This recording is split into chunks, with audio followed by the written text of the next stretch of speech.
Fala galera, boa tarde a todos que estão ao vivo para mais uma aula exclusiva do Estratégia Concursos. Eu sou o professor Renato da Costa e hoje a gente vai trabalhar nessa maratona para a Polícia Civil do Distrito Federal, questões do CESP da última prova da PF. Então, peguei questões aqui de agente, de escrivão, para a gente poder observar como o assunto foi cobrado e ter convicção para marcar questões futuras caso o tema apareça. Então, vamos que vamos, galera. Questão da PF de 2018, prova de agente. Vamos dar uma olhada nessa questão, ela é um tanto polêmica. A conexão de sistemas como TVs, laptops e telefones celulares à internet, e também entre si, pode ser realizada com o uso de comutadores de pacotes, os quais têm como função encaminhar a um de seus enlaces de saída o pacote que está chegando a um de seus enlaces de entrada. Galera, hoje em dia, é cada vez mais comum a gente ter coisas conectadas à internet, né? Televisão.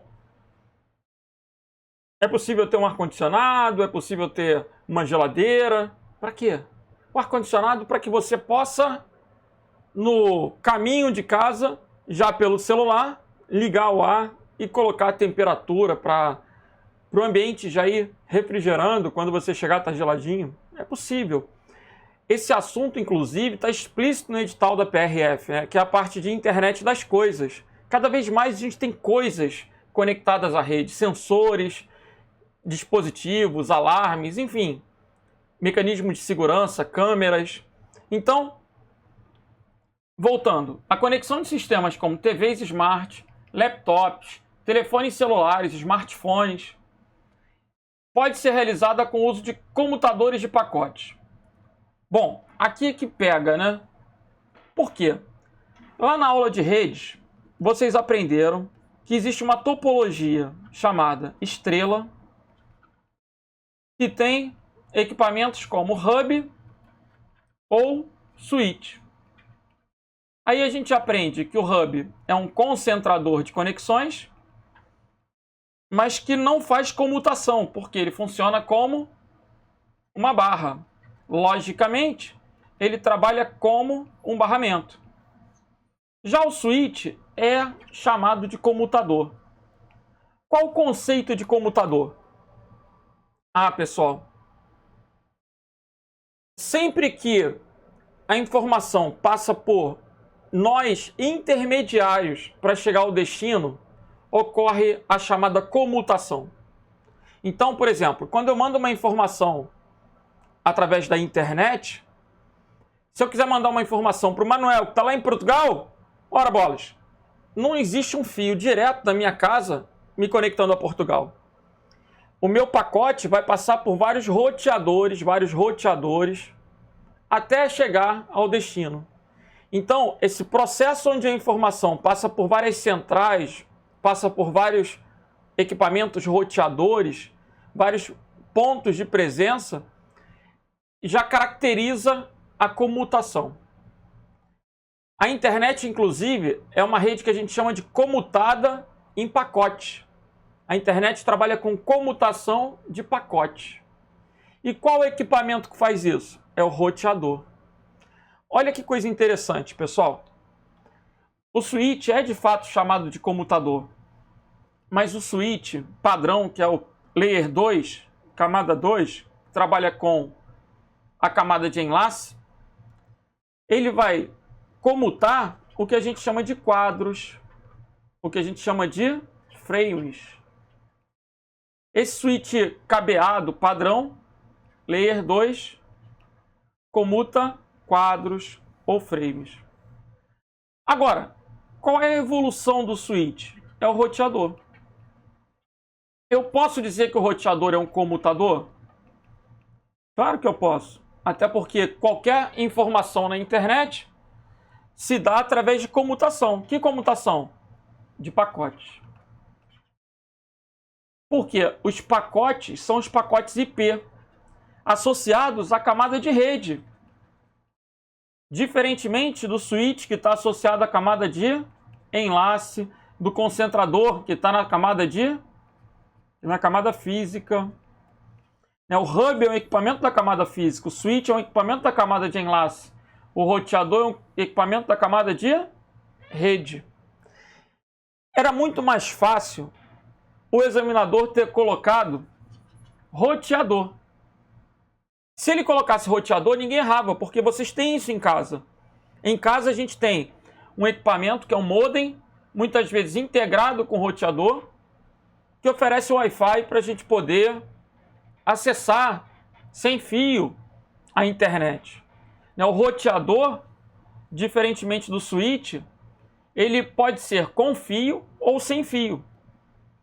Então, galera, o que eu estou querendo dizer? O gabarito dessa questão é certo. Ela é uma questão polêmica, porque na hora da prova, quem leu o switch achou que a questão estava errada. Afinal, alguém aqui consegue ligar um telefone celular a um switch? Porque para ligar um switch, você vai ter que ter um cabo par trançado com conector RJ45. Existe switch de fibra, eu sei, mas o padrão seria o quê? O switch Ethernet, par trançado, conector RJ45, é o mais comum. Ninguém liga. Eu particularmente ligo a televisão com cabo no switch. O laptop tem muita mobilidade, mas o desktop eu ligo com cabo. Agora, telefone celular não dá. Então, quando a galera pensou realmente em smartphone, a galera pensou no roteador wireless. Só que o roteador wireless é o quê? Um comutador de pacote. Então, se você riscasse switch, ficaria mais fácil. O switch de Layer 3 é um roteador. O roteador é a evolução do switch. Então, um switch de camada 3 é um roteador. É por isso que essa questão está certa. Se ele falasse aqui um switch Layer 2, a questão estava errada. Se ele falasse um switch que comuta quadros, a questão está errada. Mas quando ele falou comutador de pacotes é o quê? Roteador. É implícito que o comutador de pacote é um roteador. Por isso que o gabarito é certo. Legal? Então já começamos com uma questão polêmica. Espero que vocês tenham compreendido a interpretação. Vamos nessa. Situação hipotética. Múltiplos hospedeiros devem ser conectados às redes locais sem fio, a redes por satélite e a redes de fibra. Mas redes de fibra HFC. O que é essa rede HFC? É uma rede híbrida de fibra com cabo coaxial. Quem é que usa muito isso? Empresas de TV a cabo. Aqui no Rio de Janeiro, por exemplo, a NET, durante muito tempo, trabalhou com HFC. Hoje em dia, a gente tem acesso só de fibra, mas até então era híbrido. Para isso, deve-se escolher entre dois tipos de canais distintos, em função das características da camada de enlace, da conexão.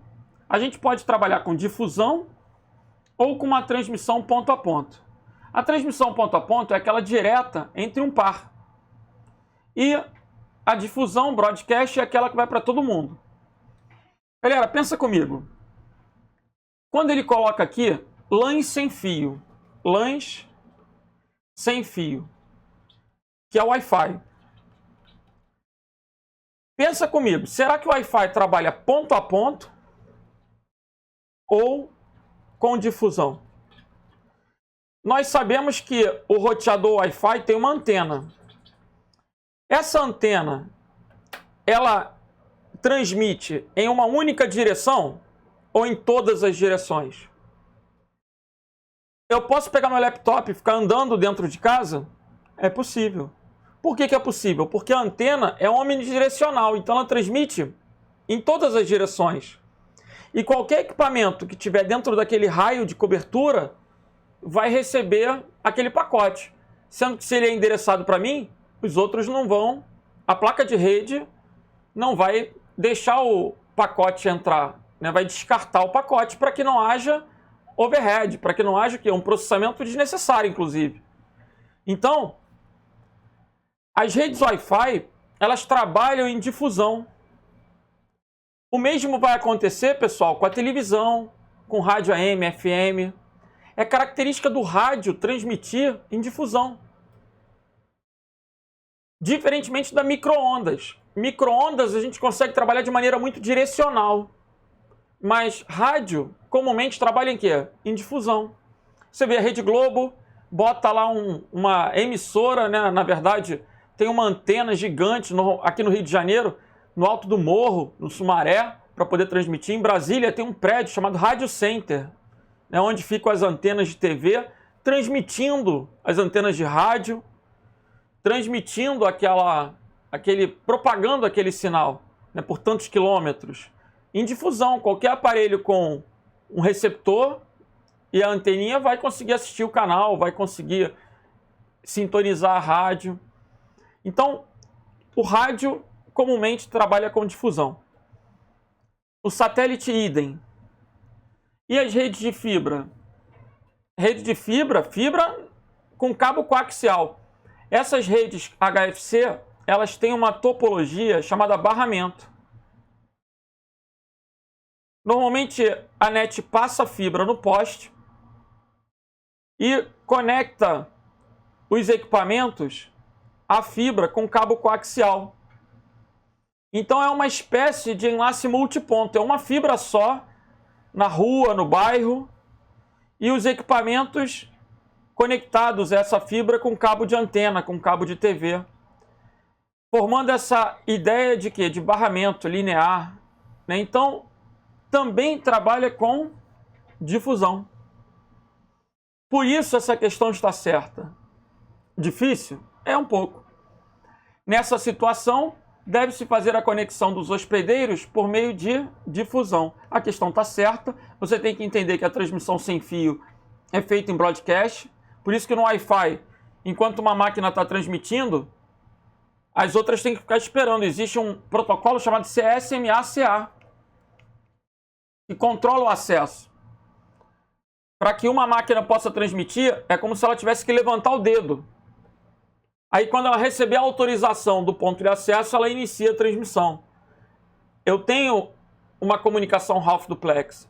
Existem padrões de rede sem fio que já trabalham com comunicação full duplex, mas que implicam mais de um canal, a utilização de mais de um canal, MIMO, enfim, é uma outra matéria. Essa questão, então, está correta. Vamos lá. Um slidezinho só mostrando a arquitetura HFC, para que vocês observem a questão da fibra ótica, né? E as conexões com as residências em um único enlace. Nessa topologia, a gente tem a ideia do broadcast. Legal?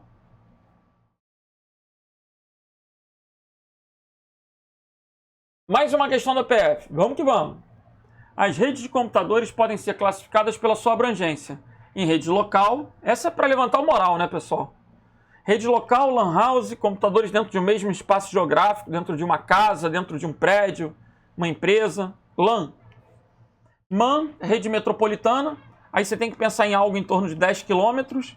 É convencionado? Claro que não. Quer dizer, só para você entender que a rede metropolitana vai ligar ruas, vai ligar bairros dentro de uma mesma cidade. O examinador, em questões da PF, já colocou uma conexão entre Rio de Janeiro e Brasília. Cara, é tácito que a distância entre Rio de Janeiro e Brasília é de mais de 1.000 quilômetros. Então não pode ser uma rede metropolitana, vai ser uma rede o quê? Extensa. Wide, extensa. Então essa questão está certa. Professor, mas faltou a PAN. Faltou a BAN, RAN, CAN, IAN, AGAN. Esses são os 3 tipos básicos. Observe que ele não restringe em nenhuma hipótese, ele não coloca apenas nem somente. Vale a pena conhecer a PAN? Vale. A PAN está muito associada hoje em dia ao Bluetooth, que é a rede pessoal. O Bluetooth ele é muito comum, inclusive, para ligar dispositivos. Eu vou ligar o meu fone de ouvido, eu vou ligar o celular no carro, eu vou montar rede com dispositivos na PAN. Poderia vir a PAN na prova? Poderia. né? Mas, quando se fala em IoT, em internet das coisas, cada vez mais eu tenho que conhecer as tecnologias de redes pessoais. Aí eu tenho Bluetooth, NFC, RFID. Assim, existem várias tecnologias de rede PAN e precisam ser conhecidas. Legal? Vamos para a próxima. O DNS é um protocolo, o DNS é um servidor, é um protocolo, é um servidor da camada de aplicação, perfeito, da camada de aplicação. Embora ele seja um protocolo da categoria de suporte, né, porque ele vai, de certa forma, ajudar o serviço da web, resolvendo nomes em números, ele vai ajudar o serviço de correio eletrônico, resolvendo domínios em IPs. O DNS é um protocolo da camada de aplicação. O DNS, ele pode vir a usar. Todo protocolo da camada de aplicação utiliza um protocolo da camada adjacente, da camada inferior. Ele requisita serviços da camada inferior. E a camada inferior pode ter o TCP ou o UDP. O UDP é o padrão no DNS, quando a gente pensa na nossa máquina cliente. Mas há situações onde se usa o DNS com TCP. Existem métodos de consulta, de resolução iterativo, recursivo. Isso não costuma cair em prova da Polícia Federal, em prova de informática, que não é noções, né? Mas ainda assim, não costuma cair. Saibam apenas que o DNS ele pode usar o TCP e pode usar o UDP. Logo, essa questão já deve estar errada. Vejamos. O DNS é um protocolo da camada de aplicação que usa o UDP. UDP ou TCP. Então já está errado. Com o UDP, há apresentação entre as entidades do remetente, remetente e destinatária. Essa apresentação que ele chama é o nosso handshake. É o aperto de mão, né?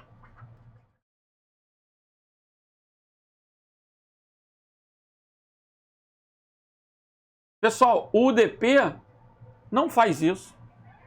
Não apresenta as entidades remetentes e destinatárias, que seria aquele papo do SIM, AC, SINAC. Então, essa questão está absolutamente errada. Primeiro, que ele pode usar o UDP ou o TCP, e o UDP não faz o quê? Essa apresentação não tem um aperto de mão entre entidade remetente e destinatária. Essa questão está errada.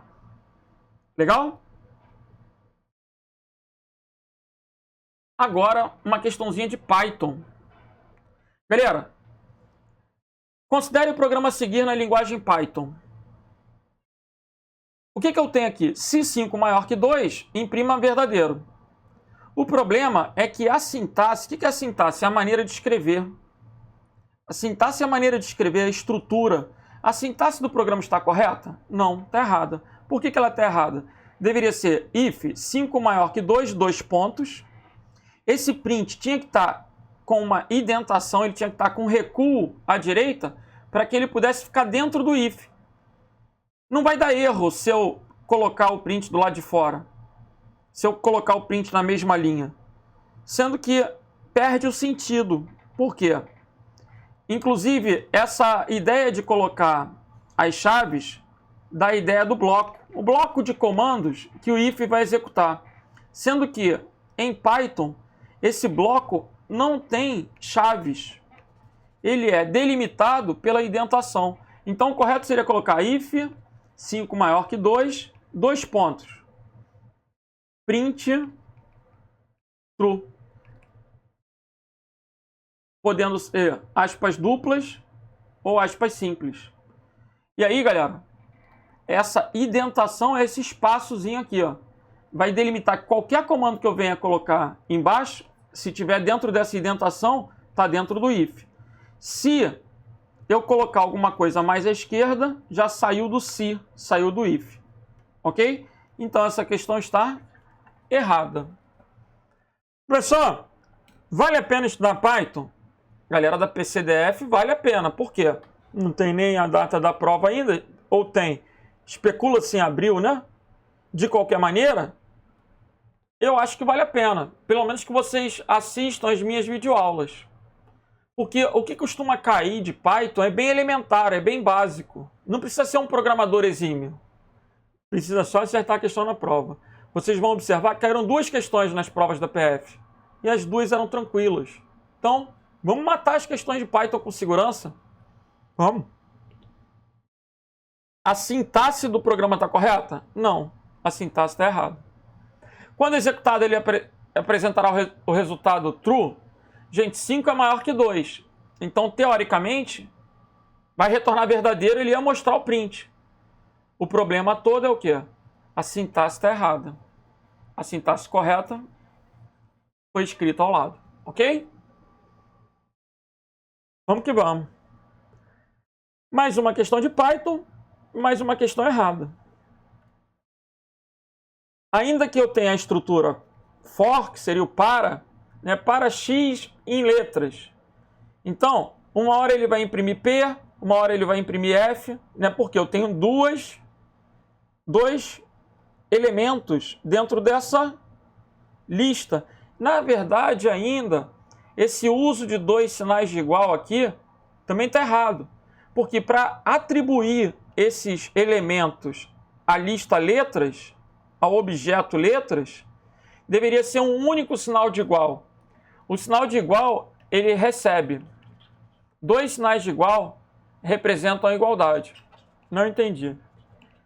Se eu quiser testar lá, por exemplo, if 8 é igual a 5 mais 3, 2 pontos. Aqui eu estou fazendo um teste lógico. 8 é igual a 5 mais 3, esses 2 sinais de igual representam a igualdade. Agora, quando eu coloco assim, A igual a 5, B igual a 7, C igual a mais B, o que eu estou fazendo aqui? A recebe 5, B recebe 7, C recebe A mais B, C vai ser igual a 12. Se eu colocar aqui print C, ele vai imprimir o quê? 12. Então, o sinal de igual é usado como um operador de atribuição. É para você passar um valor. Quando o examinador colocou aqui letras igual igual, na verdade ele tinha que colocar um único igual. Que ele estaria criando uma lista com P e com F. E aí, o for é uma estrutura de repetição que vai correr a lista.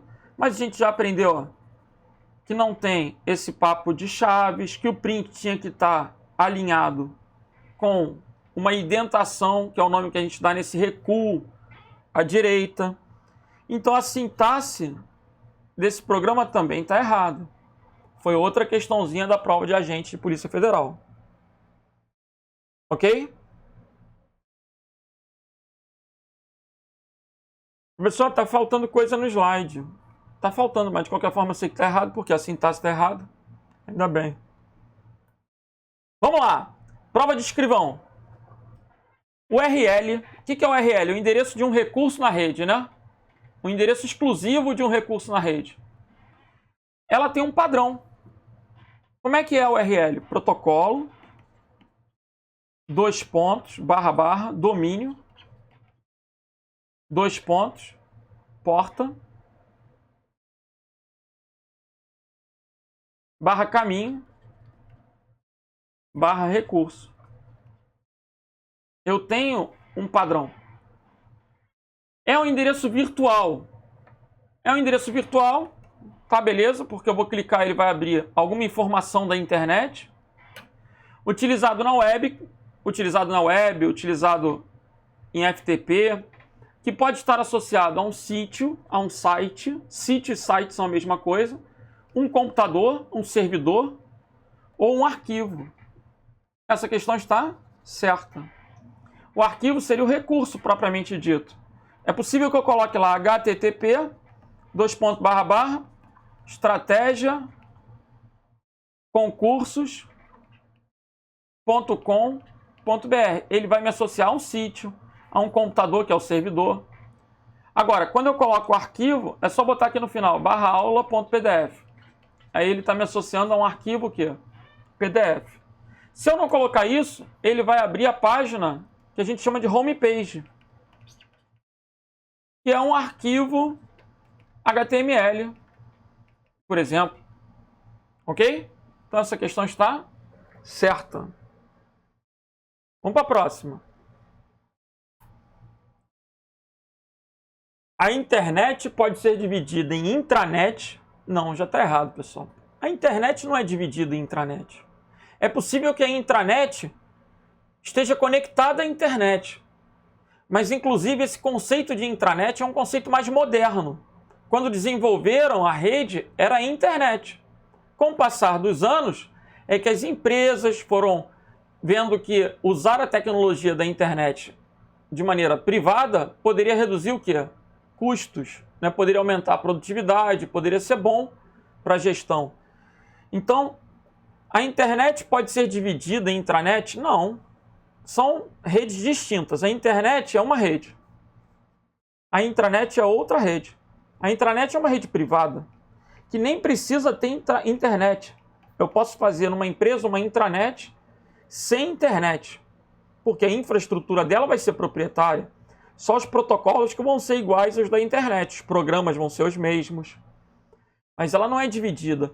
A internet não tem divisão de intranet e extranet. Essa questão está errada. Lê toda.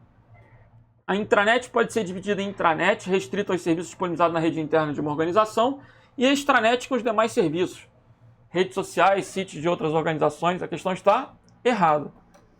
Qual o conceito de intranet? Uma rede privada que utiliza a mesma tecnologia da internet, logo, mesmo protocolo, mesmos programas, mesmos serviços, mas que possui uma infraestrutura própria, né? E é privada. E a extranet? Ela estende a minha intranet a parceiros comerciais, a fornecedores, colaboradores. Aí eu tenho um conceito de extranet.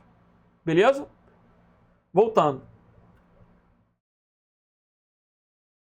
Modelo de referência de rede, TCP/IP. Essa questão, assim, eu consigo entender, né? É que modelo de referência é o ROSE. TCP/IP é uma arquitetura, é um conjunto de camadas e protocolos. Mas eu não vou ser tão rigoroso. O modelo de referência de rede TCP/IP, quando eu falo em modelo de referência, eu vou ter que pensar em quê? Originalmente ele foi projetado com 4 camadas. Quais eram as 4 camadas? As 4 camadas eram internet, as camadas mais altas, transporte e aplicação.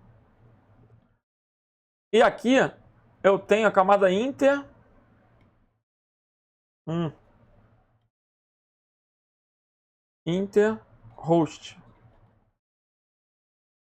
O que é essa camada interhost? A camada de acesso ao meio, interface de rede.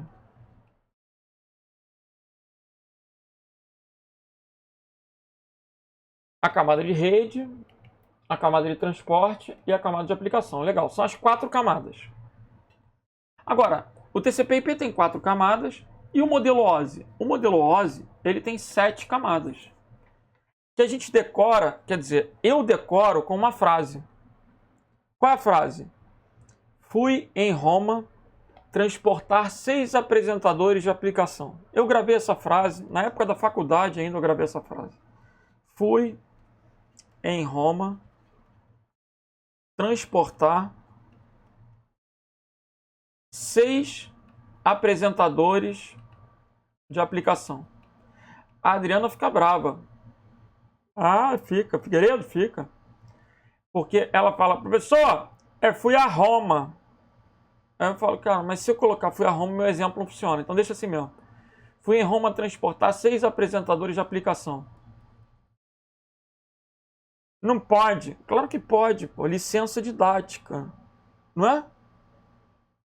É, licença didática. Artista tem licença poética, professor tem que ter licença didática. Não é? Açaí, guardião, luz de besouro. Cara, licença poética. Não tem nada a ver. Então deixa eu aqui, como eu fui em Roma, transportar 6 apresentadores de aplicação. Para de ser chato. Vem comigo. Física. Fui. Física. 2. Enlace. É importante decorar a ordem. 3. Rede. 4. Transporte. 5. Seção. 6. Apresentação. E 7. Aplicação. Professor, eu aprendi a Astref. Tudo bem, não tem problema. Aprende do jeito que você quiser. Mas a física vai ser sempre a 1. Nunca pode ser a aplicação a primeira. A física vai ser sempre a 1. Legal? Não pode inverter, não pode. Porque é uma pilha. E aí, o que a gente vê? Uma certa correspondência. A gente tem a camada física de enlace associada à camada de interface de rede, a rede associada à internet, transporte e essas 3 últimas camadas associadas à aplicação. Nisso, interface de rede é muito próximo de enlace. Então, o que o examinador falou? Olha, tem 4 no OSI, tem 7 no... Perdão, tem 4 no TCP/IP, tem 7 no OSI. 3 foram subtraídas. É o que ele está dizendo. O modelo de referência TCP/IP, se comparado ao modelo OSI, não contempla a implementação da física, seção e apresentação. São as 3 que rodam. Olha comigo.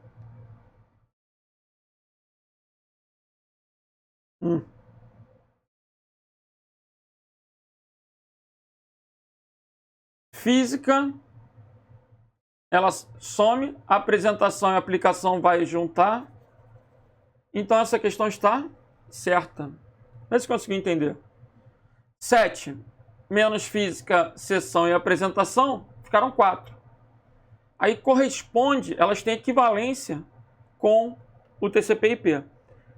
Sai seção e apresentação, junta tudo na aplicação, sai a física e junta com o enlace para poder representar a interface de rede. Por isso a questão está certa. Vamos que vamos. A internet, com I maiúsculo, né, que é a rede mundial, e a intranet, que é privada, devido às suas características específicas, operam com protocolos diferentes. Essa ficou horrorosa, galera. Por quê? Tanto a internet quanto a intranet, elas têm que ter o mesmo protocolo. Arquitetura TCP/IP. Eu vou mandar um e-mail na intranet. Vai usar SMTP, Outlook, Exchange. Vai usar os mesmos programas que a internet usa, só que no âmbito quê? Privado. A empresa vai ter que ter os servidores dentro de uma sala lá para poder guardar os e-mails. Vai ter que ter página da web. Vai oferecer os mesmos serviços da internet, mas no âmbito privado. Então são os mesmos protocolos, os mesmos programas, a mesma maneira de fazer as coisas. Maneira de fazer a gente chama de tecnologia. Mesma tecnologia da internet. Legal? Vamos para a próxima. As informações do DNS. O que é o DNS? É o Sistema de Nome de Domínios. Que pode ser um servidor ou protocolo. A gente já aprendeu isso. Estão distribuídas em várias máquinas, em zonas. A gente tem uns 13 DNS globais. E o tamanho de sua base de dados é ilimitado, porque toda hora surge um novo registro de domínio. Você pode registrar a marca da sua empresa, o nome da sua família, num registro, no caso do Brasil, registro.br. Quando você faz o registro de uma página, esse nome é inserido na base de dados do DNS. E o DNS, você vai decorar que ele é hierárquico e distribuído. Hierárquico e distribuído. Anota isso aí. DNS é um serviço hierárquico. Por que é hierárquico? Quando eu coloco lá renato.com.br, se você fizer uma consulta a esse site, a primeira coisa que vai acontecer é o seu navegador consultar o teu DNS local e verificar se tem esse IP em cache. Se tiver em cache é rápido. Se não tiver, o teu DNS local vai, de maneira recursiva, perguntar ao .br. Qual é o endereço do .com.br? E aí o .com.br vai dizer o endereço de quem? Do renato.com.br. Existe uma hierarquia. Eu tenho aqui um domínio que a gente vai chamar de Top Level Domain, um TLD. Eu tenho aqui o domínio de primeiro nível, que é vendido no Brasil, que é o .com.br. E aqui eu tenho o Renato, que é o meu domínio. Legal? Que eu paguei lá R$40 para poder usar, por exemplo. Então, eu tenho uma hierarquia. Eu vejo essa hierarquia sempre da direita para a esquerda, né? Quanto mais à esquerda, mais interno aquele domínio. Se eu tivesse aqui, aula seria um subdomínio de renato.com.br. Vamos que vamos. A questão da PF, então, está certa. Devido à capacidade ilimitada de linhas, uma das pouquíssimas questões de Office na prova da Polícia Federal, né? Devido à capacidade ilimitada de linhas de suas planilhas. Já está errado, galera. Todo concurseiro sabe que o Excel e o Calc, ambos possuem a mesma quantidade de linhas. 1.048.576. 1.048.576 linhas. Olha aí. Todo mundo sabe? Não tenha dúvida. Todo mundo já decorou que a quantidade de linhas do Excel é igual à quantidade de bytes de 1 megabyte. É 1 milhão binário. 1024 vezes 1024. 1.048.576. Agora, vai que o examinador cobra a quantidade de colunas. Eu tenho 16.384 colunas no Excel e 1.024 colunas nas versões atuais do Calc.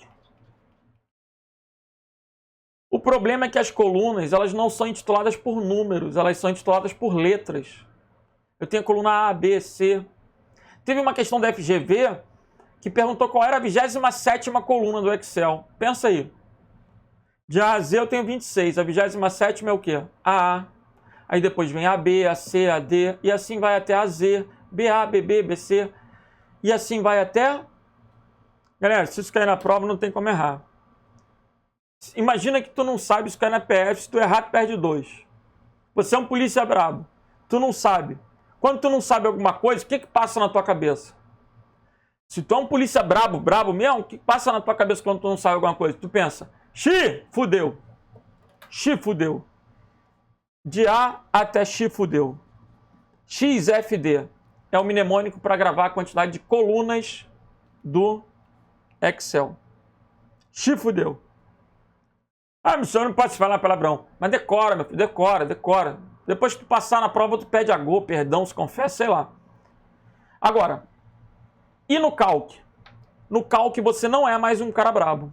Não é. No Calc você não é mais um cara brabo. Definitivamente você não é mais um cara brabo. Porque o polícia que fala, ai meu Jesus, não é um cara brabo. Ai meu Jesus, é o limite do Calc. Ok? A última coluna do Excel é fudeu. A última coluna do Calc é ai meu Jesus. Vambora. A questão já está errada. O aplicativo Excel pode ser usado como banco de dados? Pode, né? Eu posso ter tabelas. Mas com mais de 1 milhão de registros, pode. 1.048.576. Os registros são as linhas em um banco de dados. Então ele pode ter mais de 1 milhão de registros. Mas não é ilimitado, a questão está errada. Vamos para a próxima. No Word, as macros são construídas com o uso de uma linguagem de programação. O que é uma macro? É um recurso que vai permitir a automatização de tarefas. E a gente usa uma linguagem de programação, mas olha que maldade. É Visual Basic para aplicativos. Então, não é para o Office, é para aplicativos. O nome da linguagem é VBA. Por isso essa questão está errada. Muita maldade, né, cara? É Visual Basic, só não é Visual Basic for Office. É Visual Basic for Application, para aplicativos. Então, VBA. Essa questão está errada. Poxa. E a do SMTP? Rapaz, essa daí é briga mesmo. Briga de cachorro grande. O pessoal xinga essa questão, discute, bate papo, então, vamos ver. O SMTP é o protocolo usado para envio e recebimento de e-mail e opera na camada de aplicação do TCP/IP. Galera, não tem mais como errar isso. Não pode errar, não pode errar. Você tem que aprender. Vamos pensar aqui. Tício quer mandar uma mensagem para Mévio. Tício tem uma conta no Gmail. Estou me sentindo Renan agora, né? Só não quero ficar careca. E Tício quer mandar uma mensagem para o UOL. Ou melhor, para o Mévio, que tem conta no UOL. Tício escreve lá então. Direito penal é mole. Quero ver aprender informática.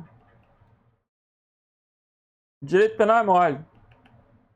Vamos lá, artigo 1º. Vou incorporar o careca. Não existe crime sem lei anterior que o defina, nem pena sem prévia combinação legal. Vamos lá, artigo 2º. Isso é mole. Vambora. Escreveu o textozinho aqui. O que eu vou fazer? Vou usar o Outlook e vou enviar com SMTP. Todo mundo aprende com a tia Cotinha que o SMTP, sua mensagem está partindo. O SMTP é usado para envio. Mas quando eu envio com SMTP, o Gmail tem que usar o mesmo protocolo. Para que haja comunicação entre as máquinas, ambas têm que trabalhar com o mesmo protocolo. Então, se eu enviei com SMTP, o Gmail vai ter que usar o quê? O SMTP. Observe que eu envio com SMTP, o Gmail recebe com SMTP. Por isso que ele fala o quê? Envio e recebimento. Quando o Gmail observar que a mensagem é para o Mévio e o Mévio está no UOL, o que ele vai fazer? Ele vai usar o SMTP para enviar para o UOL. E o UOL vai receber com quem? Com SMTP. E a mensagem vai ficar armazenada no servidor de Mévio. Eu preciso que você entenda que a relação do cliente para o servidor é feita com SMTP. E a comunicação do servidor para um servidor também é feita com SMTP. Agora, do servidor para o cliente, aí a gente vai usar o quê? O POP ou o IMAP. Isso caiu, pessoal, no dia 31 de janeiro, domingo passado, numa prova, na única prova do CESP desse ano, né, que é a Codevasf. Tentem buscar essa prova, ela é interessante. Caiu justamente uma questão dessa.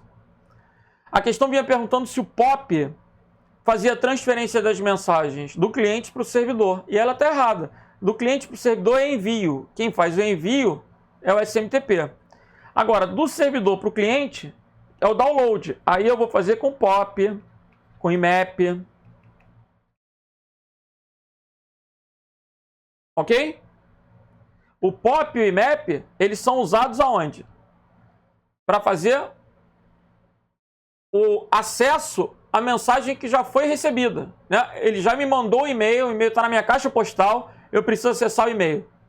Aí eu vou fazer a transferência do servidor para o cliente, aí eu uso o POP. Mas do cliente para o servidor é envio. E entre servidores, é sempre envio, é um enviando para o outro, é sempre SMTP. Servidores não se comunicam com POP e IMAP. Servidores só se comunicam com SMTP. Então, voltando para a questão, o SMTP é o protocolo usado genericamente para envio e recebimento. Quem envia? O cliente.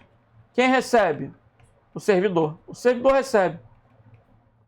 E para troca entre servidores de domínios, o quê? Diferente. Por isso a questão está certa. Ela sai da casinha, né? A casinha é o candidato a aprender. SMTP, sua mensagem está partindo, é para envio. POP é pai de santo, só recebe. Isso é a caixinha. O CESP faz você sair da caixinha. E se eu quisesse piorar um pouquinho, eu perguntaria o papo do webmail. Já que eu toquei no assunto, vamos lá. Se eu estiver usando o webmail, eu não vou usar o Outlook, eu vou usar o Google Chrome, eu vou usar o navegador. navegador não tem SMTP. O navegador vai acessar o Gmail com o HTTP. E o Gmail vai oferecer uma interface o quê? HTTP. E aí eu vou trabalhar com os protocolos web, HTTP, HTTPS. Quando eu mandar mensagem para Maven e o Maven tiver a conta do UOL, embora eu esteja usando no webmail HTTP, o meu servidor vai usar o SMTP. Porque correio eletrônico trabalha com SMTP. Se o Maven for acessar a mensagem, ele vai usar o HTTP. Legal? Mas quando ele for devolver, SMTP para o Gmail. Quando eu estou usando o webmail, eu uso o HTTP para fazer a transferência do e-mail. Tanto para enviar um e-mail escrito lá no formulário da página, quanto para receber o e-mail que essa interface gerou para mim através de uma página web. Aí eu vou baixar a página com o conteúdo da mensagem. O HTTP é um protocolo que faz transferência de hipertexto e transferência de arquivos. Simples, né? Usando uma única conexão TCP através da porta padrão lá, HTTP 80, HTTPS 443. Isso tudo é importante. Vamos que vamos. Mais uma. Para viabilizar a comunicação de dados entre as unidades da empresa, podem ser utilizados serviços de interconexão com roteadores providos por operadoras de telecomunicação? Galera, pensa comigo. Eu quero ligar a minha filial do Rio de Janeiro do Estratégia, São Paulo e Brasília. É possível, vou perguntar para vocês, é possível eu puxar uma fibra ótica do Rio de Janeiro para São Paulo? É possível? Cara, possível até é. O problema é o custo. Licença com a prefeitura, não sei o que, para poder passar a fibra ótica. Vou passar a fibra ótica por onde? Pelo poste? Não pode. Ah, professor, é possível. Sei lá, tem, né, dependendo do estado, o coronel mandou, enfim. Mas é possível? É possível até, só é muito custoso. Então, vamos esquecer a fibra. Seria possível trabalhar com uma antena de micro-ondas? De rádio? Acho que a distância é muito grande, né? Mesmo que eu pense na ionosfera e tal, a distância é muito grande. Seria possível, talvez, por satélite? Sim, só que aí eu vou recair novamente aonde? No custo. A solução mais barata para isso seria usar a internet. Se eu uso a internet, eu estou trabalhando via VPN. Mas, dependendo da necessidade de confiabilidade da minha comunicação, da segurança, é possível que eu queira ter uma rede privada que não seja virtual. Então eu posso contratar um serviço que também não vai ser barato, é mais caro do que o uso de uma VPN, mas vai me dar uma confiabilidade maior junto às empresas operadoras de telecomunicação, porque elas já passaram a fibra ótica no Brasil todo. Então eu contrato lá uma TIM, uma Claro, uma Vivo da vida. Aí essa Vivo, ela tem pontos de presença em vários locais do país, né? Imagina quantas bases a Vivo tem aí, antenas, estações, né, centrais com switches de fibra ótica e tudo. E aí? Quantos? Muitos. Aí, um fio desse que passa no poste, ele não tem uma fibra, ele tem milhares de fibras. E ele não usa todas, justamente porque a empresa vai prover serviços para outras empresas, ela oferece isso. Aí é possível criar uma rede privada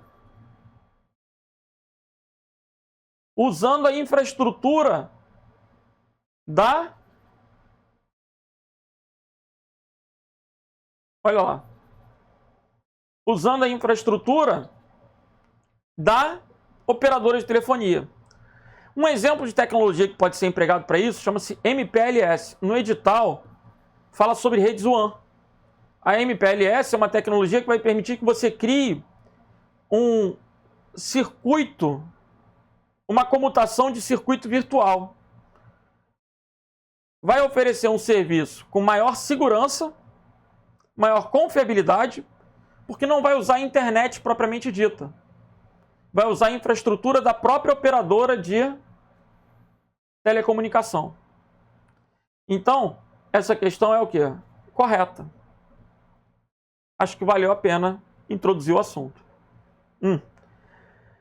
Ressalto que é importante para a prova. A tecnologia mais comum para ligar filial e matriz é usando a própria internet, porque a internet é uma rede de baixo custo. E aí você implementa uma VPN com firewalls e toca a tua rede privada virtual, VPN. O problema da VPN é que eu dependo da internet. Então, para ligar, né, a matriz com as filiais, nesse caso, se eu quiser, dependendo da criticidade da conexão entre esses locais remotos, é possível que a empresa queira investir em uma rede MPLS, em uma rede SD-WAN, sei lá, em alguma rede oferecida pelas empresas de telecomunicação, Oi, Claro, Vivo, TIM, linhas privadas, pessoal. Então, a questão está certa. Vamos que vamos! Na versão 2013 do PowerPoint, do Microsoft Office Professional, é possível abrir arquivos no formato ODP. O que eu estou querendo dizer com isso? O Microsoft Office e o LibreOffice, eles são intercompatíveis. O ODP é do Impress, legal. Mas desde a versão 2010, desde a versão 2007, a gente já consegue abrir arquivos do LibreOffice no Microsoft Office. O edital não especifica a versão. Em 2018 caiu 2013. Hoje vai cair 2016, 2019, 365. O CESP costuma trabalhar com o que há de mais moderno. Se naquela época já era compatível, hoje, claro que continua sendo compatível. Então, veja comigo. Na versão 2013 do PowerPoint, é possível abrir arquivos do formato ODP, que são do Impress. São equivalentes, são programas de mesma categoria, né, de apresentação de slides. Então tá certinho. Contudo, não é possível exportar ou salvar arquivos PPTX do PowerPoint como ODP. Aí a questão ficou o quê? Errada. Legal? Por que está errada? Esse slide aqui está errado. Está errado. Na versão 2013, é possível abrir arquivos no formato ODP. Até aí está ótimo. Contudo, não é possível exportar ou salvar arquivos PPTX originais do PowerPoint como arquivo ODP. Claro que é possível sim, essa questão está errada, ok? O não está errado. É possível salvar arquivos no PowerPoint como ODP. É uma extensão factível.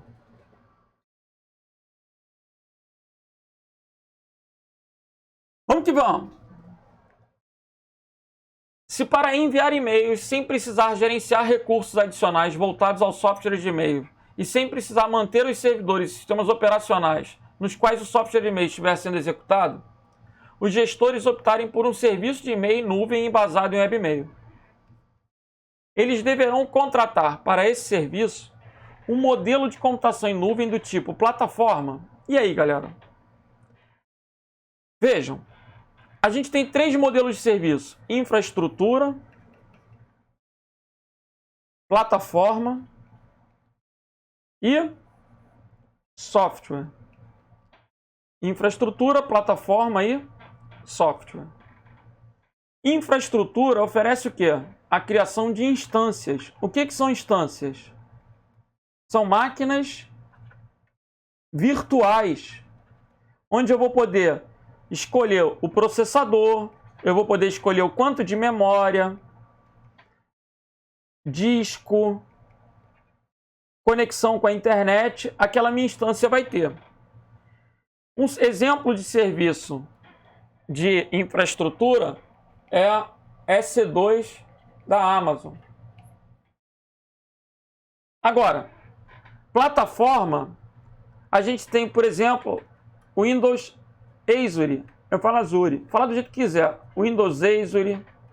A gente tem... Na verdade, o Windows Azure, ele é tanto plataforma quanto é infraestrutura. Não são excludentes. Uma empresa pode prover mais de um serviço.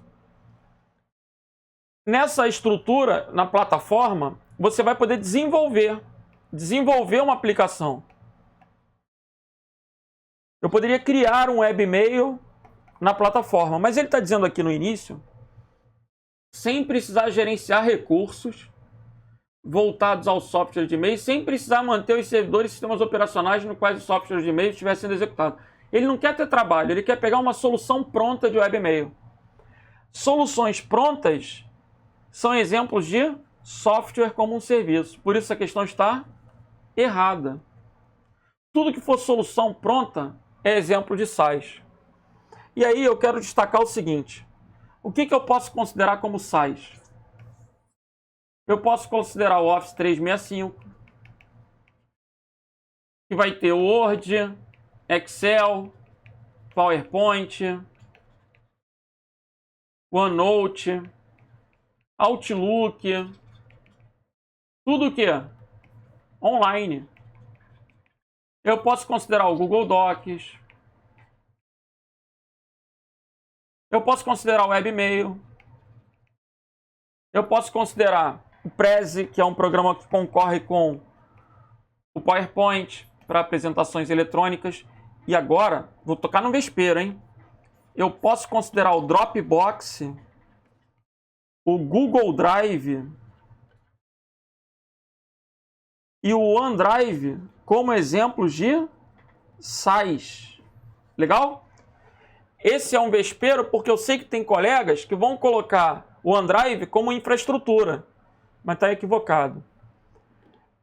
Embora a infraestrutura tenha como característica armazenar, hospedar, ela hospeda aplicações desenvolvidas pela plataforma. O conceito de armazenamento na infraestrutura é totalmente diferente do OneDrive, do Dropbox. Na infraestrutura, eu escolho na minha instância o tamanho do disco, se eu quero usar um disco magnético ou um disco sólido. Eu vou escolher tudo isso virtualmente. Não tem a ver com o Google Drive. O Google Drive é uma solução pronta, quem consome é o usuário. Tudo que o usuário, consumidor final, utiliza é SaaS. Então, qualquer serviço que você venha adquirir na nuvem enquanto consumidor final é SaaS. Professor, mas eu não posso adquirir uma instância? Pode, mas aí você passa a ser um usuário avançado, você não deixa de ser um consumidor final, você passa a ser um usuário experiente, no mínimo. A galera que trabalha com TI, de fato, é que compra, ou melhor, compra não, aluga, né? Adquire instâncias virtuais em servidores para poder usar a plataforma e desenvolver aplicações, banco de dados, ok? Aí eu quero criar um banco de dados e permitir que as pessoas acessem ele através da nuvem. Eu crio na plataforma e o usuário final vai usar um software pronto, SaaS. Então aqueles programas de ERP, SAP, que você utiliza na empresa, são todos exemplos de SAP, TOTUS, são todos exemplos de SaaS que você vai usar no navegador. Beleza? Voltando então, a questão está errada. Galera, com isso, a gente vai fechando a correção das questões da PF propostas para essa aula de hoje. Vamos que vamos, né? Maratona. Até a prova, com certeza haverá mais aulas de informática. Eu estarei aqui com vocês para tentar colaborar com a aprovação, beleza? Qualquer dúvida, entre em contato comigo.